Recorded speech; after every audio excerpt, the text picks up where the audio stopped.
మిత్రులారా ఇవాళ ఆలోచన చేయండి. 10 ఏళ్లు వాళ్ళ చేతుల్లోనే ఉన్నది.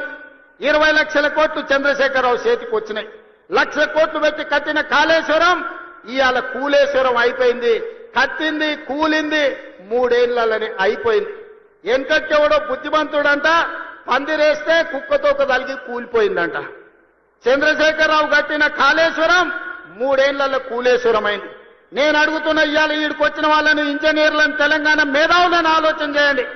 60-70 ఏళ్ల కింద మేము కట్టిన నాగార్జున సాగర్ ఎట్లుంది, మేము కట్టిన మూసీ నది ఎట్లుంది, మేము కట్టిన శ్రీశైలం ఎట్లుంది, మేము కట్టిన శ్రీరామ్ సాగర్ ఎట్లుంది, మేము కట్టిన కల్వకుర్తి ఎట్లుంది, భీమా ఎట్లుంది, నెట్టంపాడు ఎట్లుంది, కోయిల్ సాగర్ ఎట్లుంది, జూరాల ప్రాజెక్ట్ ఎట్లుంది. మాట్లాడదామా, చర్చ చేద్దామా? నాగార్జున సాగర్ కట్ట మీద మేం కట్టింది ఎట్లుందో మీరు కట్టిన మేడిగడ్డ సుందిల్ అన్నారం పోదామా?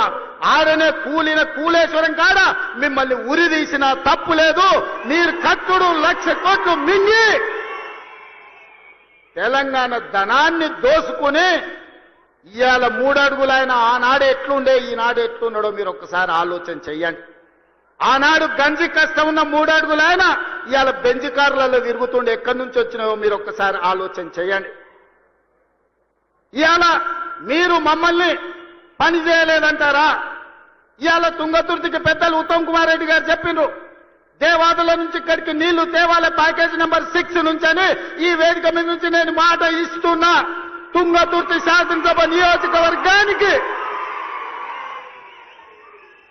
దేవాదుల ద్వారా గోదావరి జలాలను తరలించి మీ ప్రాంతాన్ని సస్యశ్యామలం చేసే వరకు మా ప్రభుత్వం విశ్రమించదు. మేము ఖచ్చితంగా పని చేసి చూపిస్తామని నేను ఈ రోజు చెప్పదలుచుకున్నా. ధర్మారెడ్డి కాలువ కావచ్చు, పిలాయిపల్లి కాలువ కావచ్చు, బునియాది కాలువ కావచ్చు, ఎస్ఎల్బిసి టన్నెల్ కావచ్చు, ఆనాడు మేము మొదలు పెడితే నువ్వు పూర్తి చేయలేకపోయినావు.